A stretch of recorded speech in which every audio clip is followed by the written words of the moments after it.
Bom, nós estamos aqui com o professor Rui Fausto, que é professor emérito da Universidade de São Paulo, mestre de conferências da Universidade de Paris 8, e vamos conversar a respeito de ética e filosofia política. Rui, eu comentava com você, aqui nesse lugar onde a gente está, Parque Lage, no Rio de Janeiro, é onde foi filmado em 67 o Terra em Transe, boa parte do Terra em Transe do Glauber Rocha, né? O filme apresenta um contexto do final dos anos 60, de populismo, debate sobre luta armada, uma esquerda pensando aquele contexto, o regime militar no Brasil, que é o contexto da sua formação, de alguma forma. Você não pode apresentar um pouco esse contexto da sua formação na relação que ele mantém com o final dos anos 60 e início dos anos 70?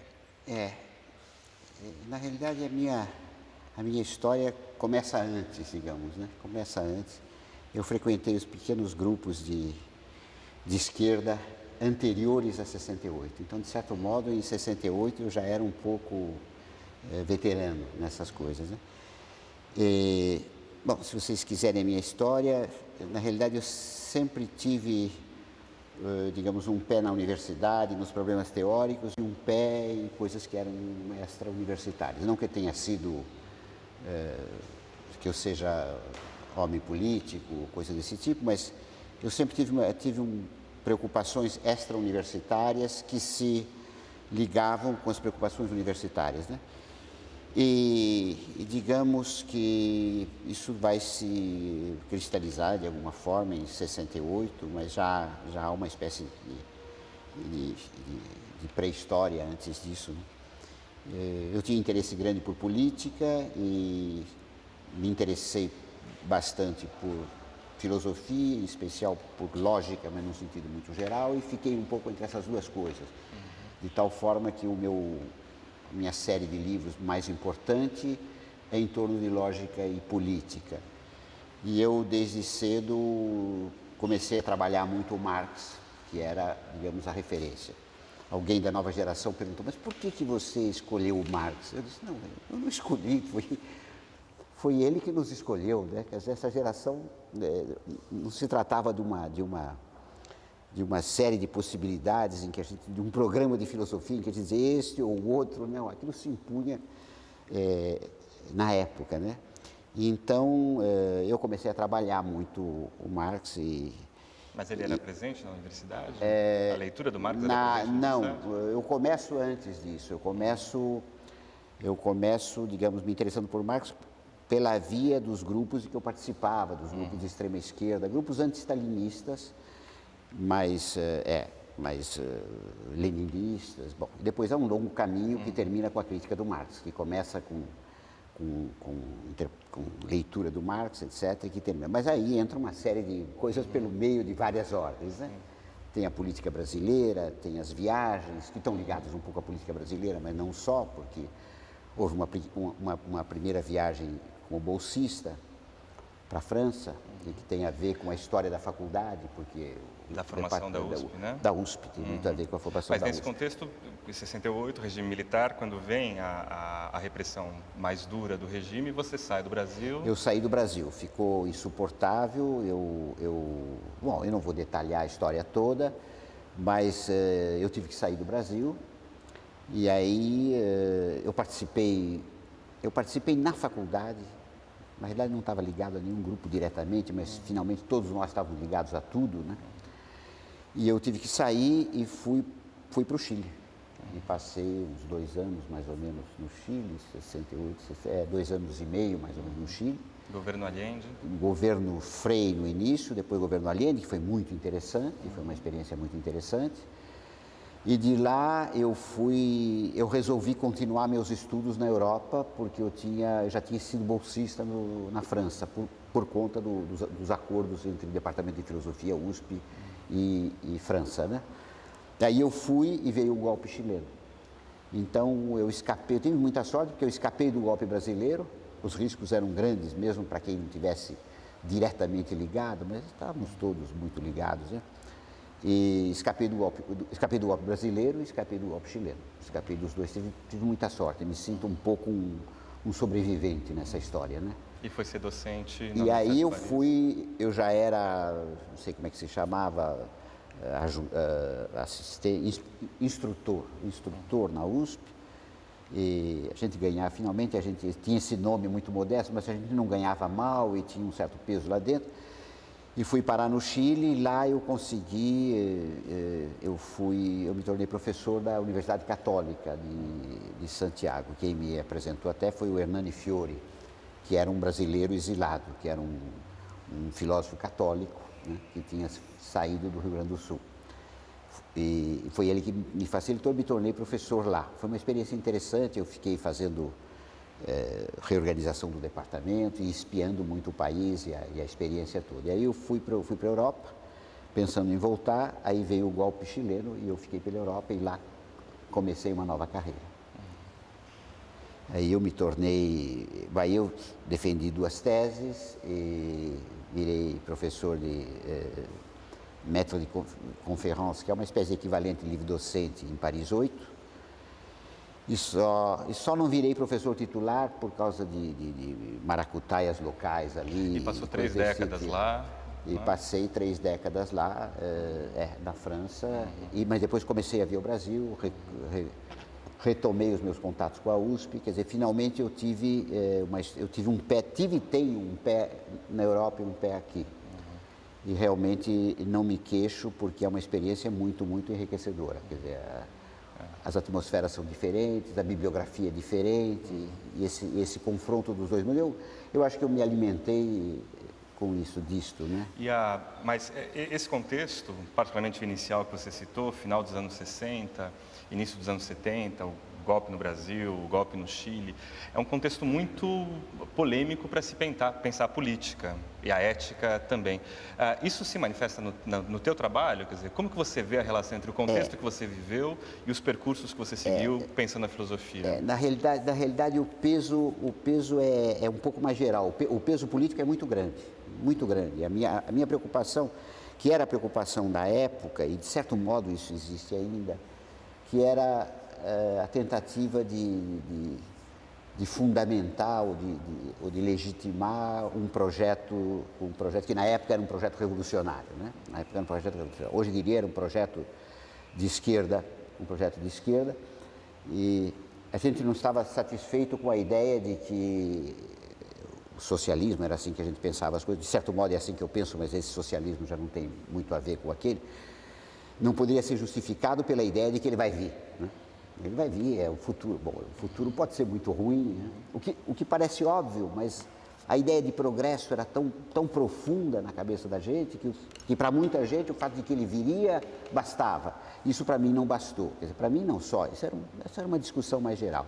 E aí aparece uma discussão sobre política e ética, de certo modo, se você pode fundamentar ou não pode fundamentar, a fundamentação não é inocente. Bom, entram problemas muito complicados de lógica e de dialética, digamos que foi pela via da política que eu cheguei à dialética, foi por aí. Eu fui trabalhar o Capital depois, eu fui trabalhar os problemas teóricos, etc., depois, né? Foi um pouco a faculdade aí, foi um pouco através da faculdade, né? Nesse sentido, a reflexão sobre a política... Foi a porta.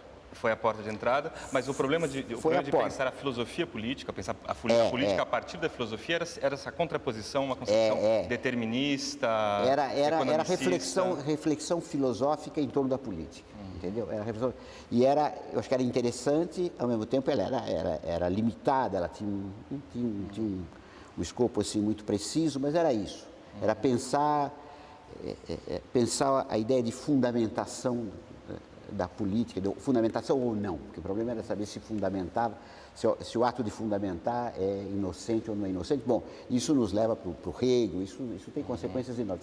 Foi isso que desencadeou. E depois eu comecei a trabalhar mais, digamos, os problemas de filosofia teórica, de lógica teórica, né? De lógica sempre no sentido não formal, né?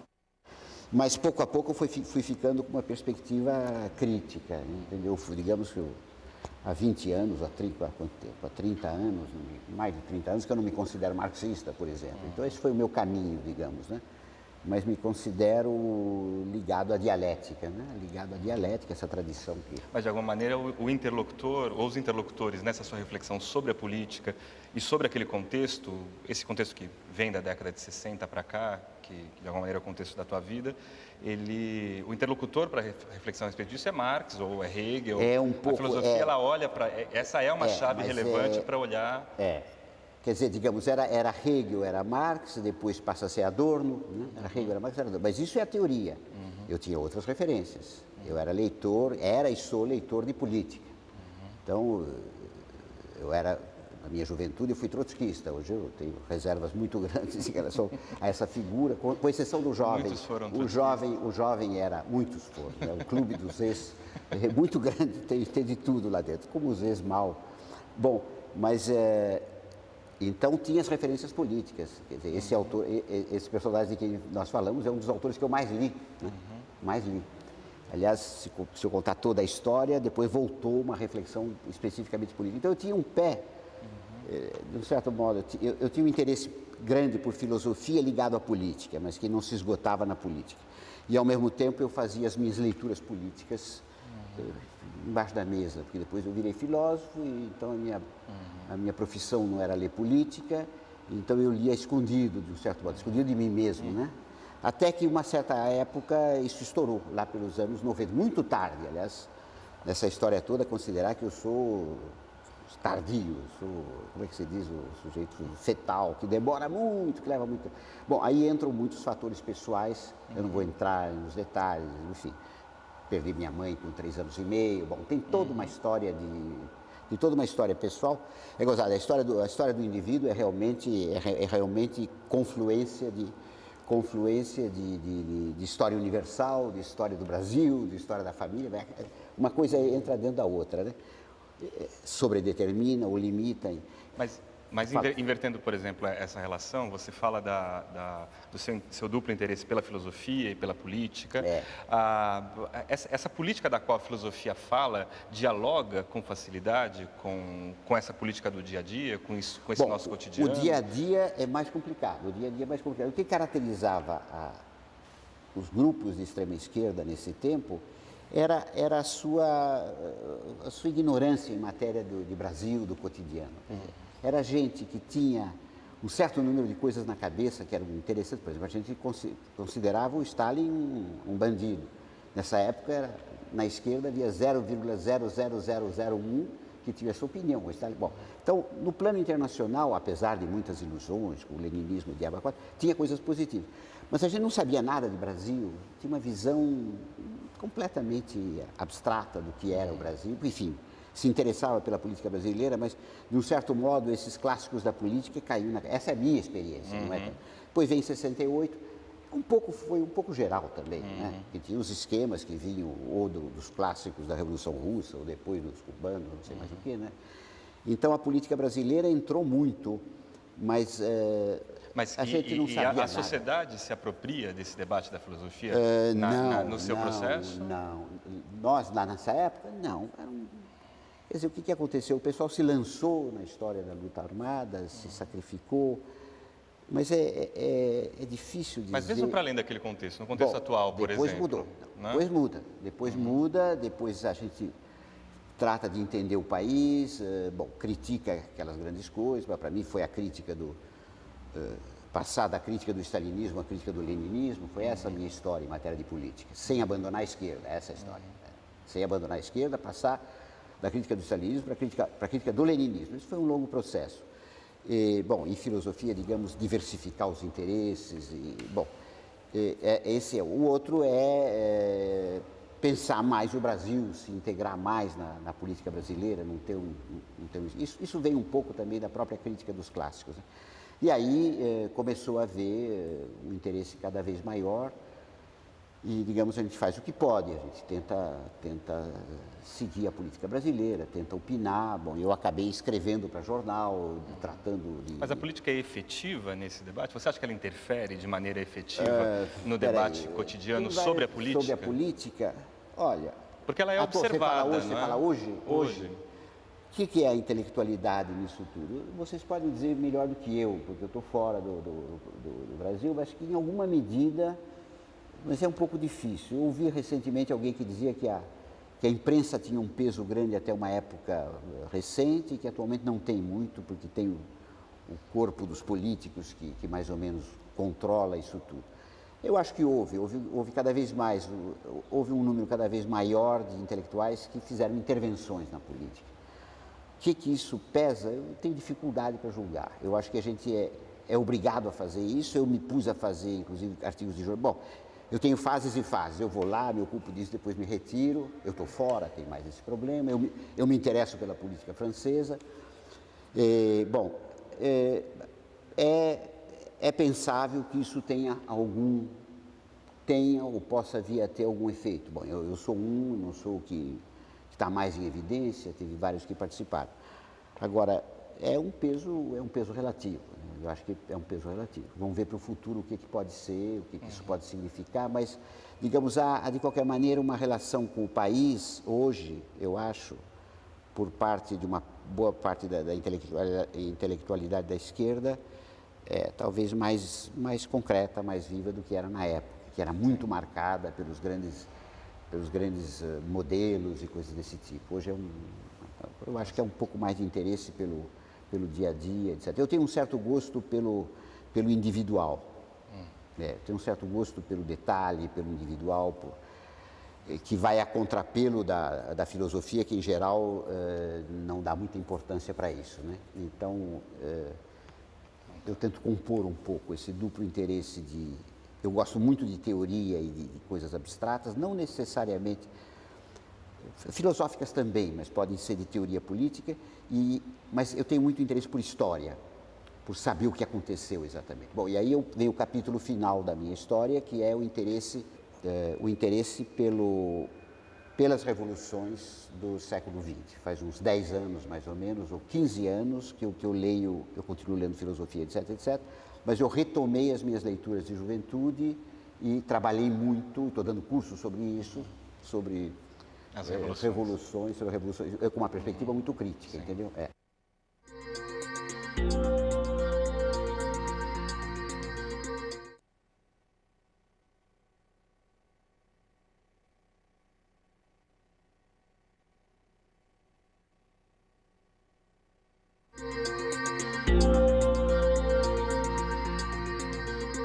E aí vem o capítulo final da minha história, que é o interesse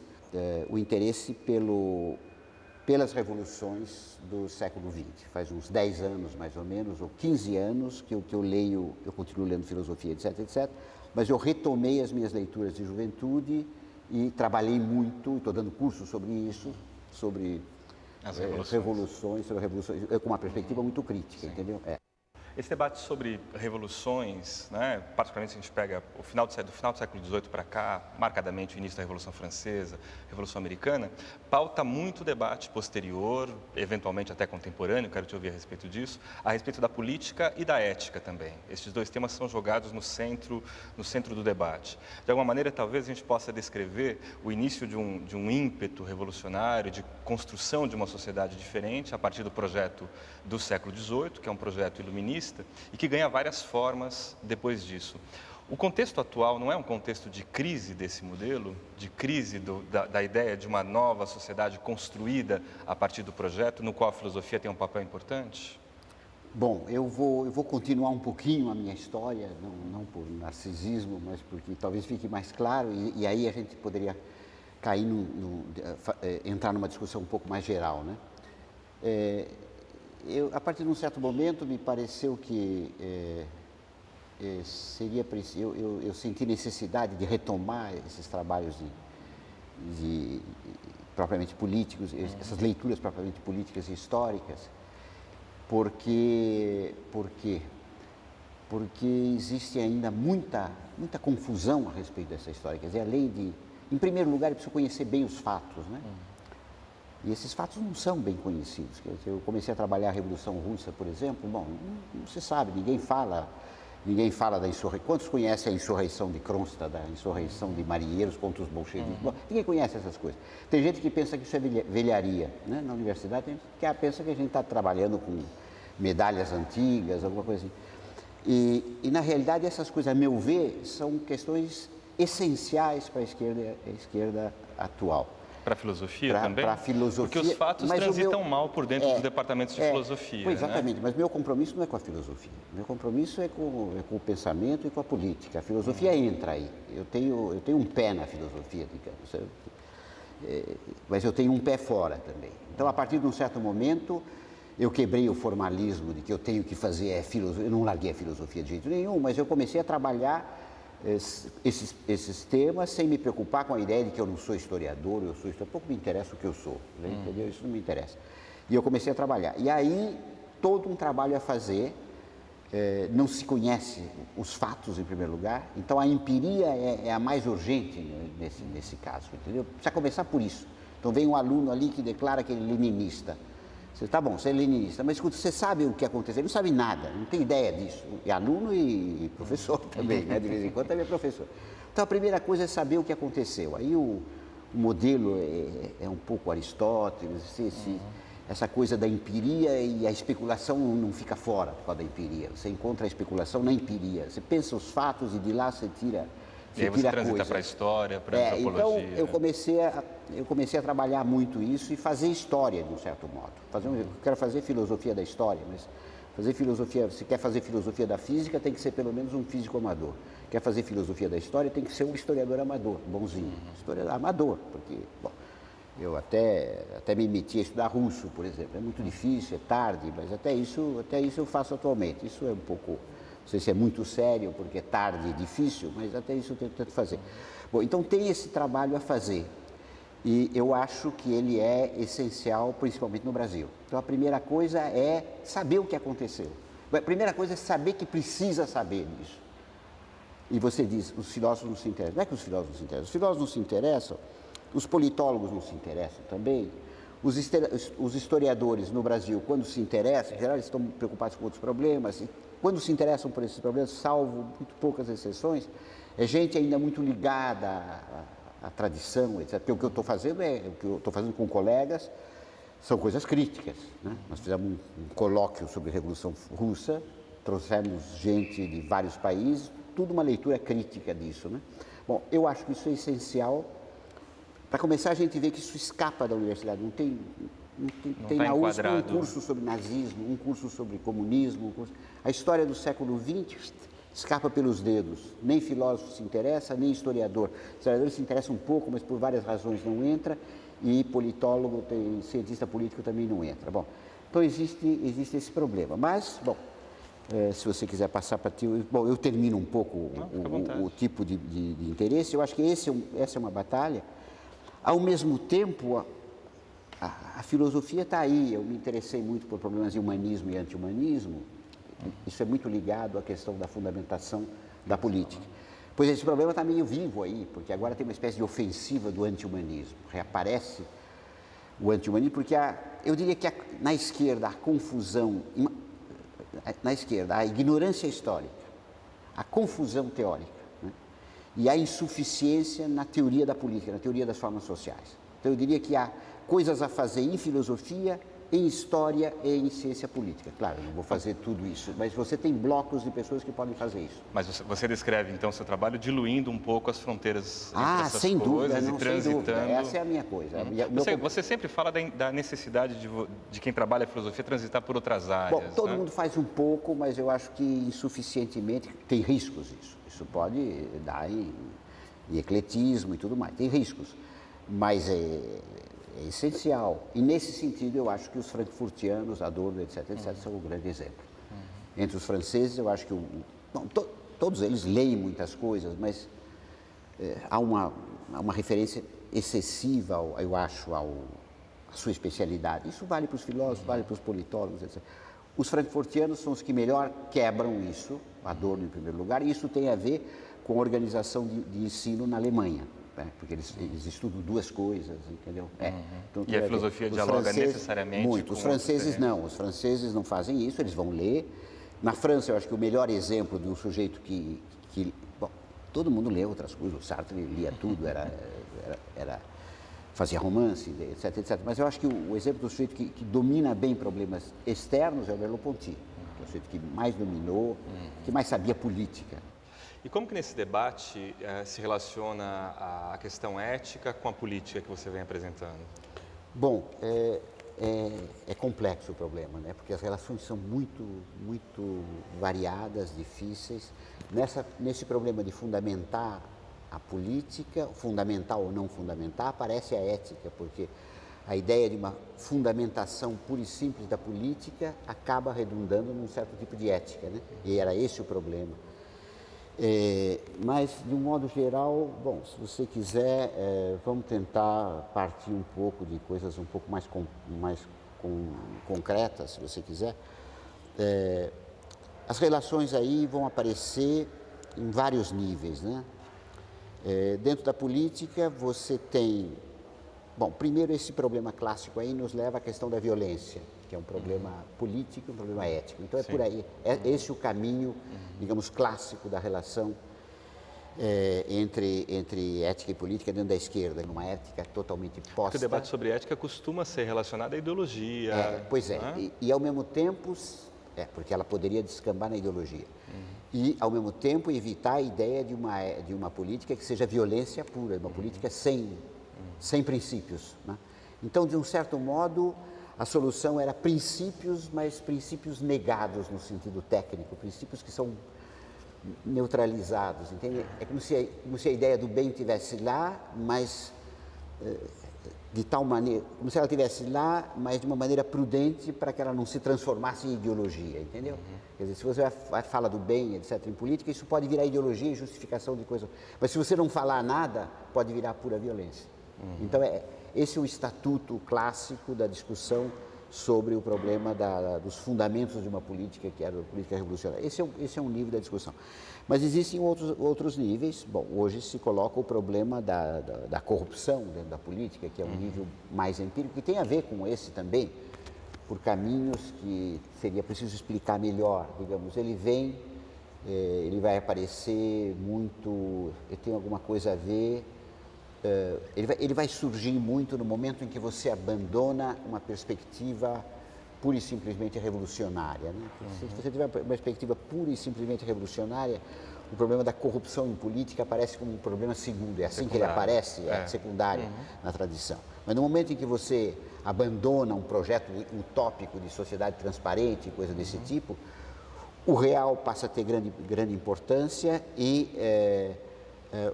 o problema da honestidade, da seriedade no interior de uma sociedade democrática passa a ser importante. Na realidade, o que passa a ser sério é a democracia, a sociedade democrática, que os revolucionários não respeitavam, não levavam a sério. No momento que isso aparece, a questão da corrupção passa a ser absolutamente essencial. E isso, digamos, o pessoal não entende muito bem porque está preso a uma perspectiva. Bom, esse é o segundo nível. Outra coisa que eu gostaria de dizer é que a ética não... Independentemente da política, a ética interessa, essa história. Eu acho que seria preciso pensar o problema da ética. Eu sou muito simpático, finalmente, ao kantismo, à ética. Eu não sou kantiano, mas eu acho que há coisas profundas por trás disso, né? Houve uma espécie de liquidação da ética que vem de todo lado, vem do Marx, vem do Nietzsche, vem do Schopenhauer, não, Schopenhauer é exceção aí, né? Os lógicos não teriam tanto... Bom, e o senso comum, né? A ideia da ética como... Bom, mas nessa sua descrição, por exemplo, me ocorre se não há uma relação no debate sobre o fundamento, se a ética, não aparece a contradição entre ética e política, na medida em que a política, como fundamento da ética, não é uma negação da política? Pois é, se trata de que tipo de negação é essa, sem entrar em negação. Ela está presente, quer dizer, no esquema clássico, no melhor esquema clássico, ela tem que estar lá, como se fosse reguladora, entendeu? Mas ela não tem que ser posta como ideia do bem, etc., porque aí vira ideologia. Esse era o problema clássico. Hoje eu já daria um pouco mais de lugar para a ética, entendeu? Depois que você reflete sobre os problemas do século XX, etc., eu acho que há uma verdade nesse argumento da crítica da ética que se transforma em ideologia. mas há também uma verdade na crítica inversa, na crítica... Já na posição clássica você tinha alguma coisa de intermediário entre a posição da violência e a posição da ética. Mas eu diria que é uma nova camada, se você refletir a respeito do que aconteceu no século XX, em que você dá mais lastro para uma ideia do não podemos, não posso matar 1 milhão de pessoas ou 500 mil pessoas em nome da realização de um objetivo. Não se justificava isso propriamente, mas digamos, a tradição não tinha muitos instrumentos para dizer não para esse tipo de coisa. Mas a ética aparece como limitadora da política aí. Como limitadora da política. Mas eu acho que a ética não é só isso.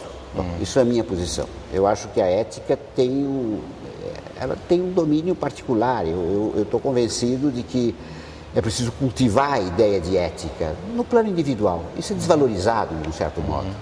Mas ela vai aparecer e vai ter importância em vários campos, na universidade, porque a gente tem o macro social, é preciso não pensar a política e a ética. Tem várias políticas. Nós estamos ainda no plano político, se você quiser. Você tem o macro político e o micro político, e vários micro políticos, a política da universidade, ou a política da educação. Você tem vários níveis, até que você chega a uma espécie de problemas de ética individual. E você não pode deixar de refletir sobre esses problemas de ética individual. E é preciso entender, por um lado, a ligação entre elas, e por outro lado, a separação também. Quer dizer, no sentido seguinte, eu acho que há muita confusão entre esses planos. Sem dúvida, eles se penetram em muita coisa, mas no julgamento não se confunda o juízo político com o juízo ético, para dizer a coisa de uma maneira grosseira. Tem gente que não vale nada eticamente, que politicamente não é tão ruim, digamos, né? E vice-versa. Né? São esferas diferentes, e o pessoal confunde muito isso. Mas essa confusão, de alguma maneira, não é fundamental, porque não há um conflito entre o juízo político e o juízo ético? Não é só isso. Esse é um aspecto do problema. Sim. É um aspecto do problema. Eu valorizaria muito. Por exemplo, dentro da universidade. Bom, eu não sei se vamos dizer que a minha posição é moralizante, mas eu rejeito a ideia de que os indivíduos são fundamentalmente ruins, e eu rejeito também a ideia de que os indivíduos são fundamentalmente bons. Existem bons e ruins, melhores e piores. Existe uma gama de opções. Os indivíduos são diferentes. Como existem opções na política. Isso se perdeu um pouco. A ideia. Bom, isso é importante mesmo nos seus efeitos. Claro que vai ser importante nos seus efeitos. Mas seria importante distinguir bem essas esferas, para depois poder combinar onde tem que combinar. Eu digo isso porque, olha, sabe qual é o modelo que domina na universidade, de um certo modo? É um hiperradicalismo político. Não em todas as esferas, mas existe isso ainda, não é só isso. Mas existe, não é o modelo dominante, é dominante em certas esferas. E um amoralismo e tudo mais. Tem uma utopia, nós vamos realizar não sei o quê, e o resto? E o resto, e na universidade, e nos concursos, e na relação com os amigos, vale tudo vale. Isso é um pouco a figura, não é única, mas é a figura de um certo intelectual no terceiro mundo. Está presente na sociedade também, ou você assim, limita isso? Também. Hiperradical, quer mudar o mundo, e o resto não tem critério nenhum. Bom, é um pouco porque o mundo vai mudar mesmo, era um pouco assim. Hoje já não é tanto assim, é meio atitude, né? Quer dizer, o desprezo pelas coisas. Então aí tudo vale, todo mundo é igual. E a meu ver, é preciso atacar o problema pelos dois lados. Não só pelo lado da política, criticar a utopia, etc, e analisar o sujeito individualmente. Eu acredito em coisas do tipo... Bom, não existe ninguém puro, mas eu acredito em coisas do tipo lealdade, seriedade em concursos, por exemplo. Eu sou por brigar, porque tendo como objetivo que a gente tenha concursos em que não se saiba quem é que vai ganhar, por exemplo. Vamos pensar então como que isso... Isso para mim é tão importante quanto a grande política, não menos. Não estou visando ninguém em especial, porque isso é um problema muito geral, mas é um problema que se coloca, e é um problema ético. É no fundo um problema ético, não é um problema político, é um problema de ética.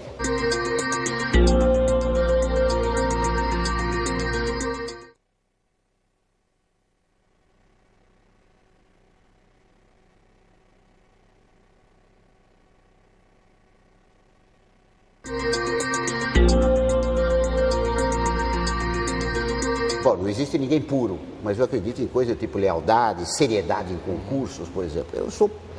Eu sou por brigar, porque tendo como objetivo que a gente tenha concursos em que não se saiba quem é que vai ganhar, por exemplo. Vamos pensar então como que isso para mim é tão importante quanto a grande política, não menos. Não estou visando ninguém em especial, porque isso é um problema muito geral, mas é um problema que se coloca, e é um problema ético. É no fundo um problema ético, não é um problema político, é um problema de ética. Então, o debate sobre democracia é outro debate que a gente herda a leitura dele vinculado a uma sociedade burguesa, a crítica que a tradição da esquerda fez a isso. Você relê isso de outra forma a partir do que você falou sobre ética agora. E como isso se desdobra no debate sobre a democracia? Mais ou menos. A ética entra. A ética é uma coisa dentro. Quer dizer, a ideia democrática é que vai representar um solo para a discussão ética, mas não é exatamente a mesma coisa. Não é exatamente a mesma coisa. E como é que você situa, então, esse debate sobre democracia sobre no democracia, contexto contemporâneo? Porque o debate sobre a democracia começa com, digamos, ele primeiro uma discussão política. Na realidade, as duas coisas são importantes, mas, digamos, o problema sobre a democracia, eu acho que o lado mais quente no plano político é o das relações entre democracia e capitalismo. É muito assim. A tradição da esquerda, que foi dominada pelo marxismo, o marxismo era o hegemônico, colocava as duas coisas juntas, democracia e capitalismo. Não que ele confundisse, mas a democracia era uma espécie de expressão, uma das expressões políticas possíveis do capitalismo. Acho que ele erra nisso aí. A democracia pode ser ideologizada na boca do Bush, mas eu acho que potencialmente ela está em oposição a uma tensão entre capitalismo e democracia. Isso, para mim, é o essencial. E, na realidade, o peso da tradição marxista fez com que se juntassem as duas coisas. Bom, e com isso, do lado comunista, se jogou fora a democracia junto à criança, junto com a água suja. E se poderia acrescentar que, de um certo modo, do outro lado, do lado da social-democracia, cuja história não é muito, muito bonita, mas eu acho que ela é muito melhor do que a história do leninismo, etc. Ela não levou, pelo menos, ao genocídio, coisa desse tipo. Do outro lado, aconteceu a mesma coisa, mas com sinal positivo, né? Se disse sim à democracia e acabou se dizendo sim ao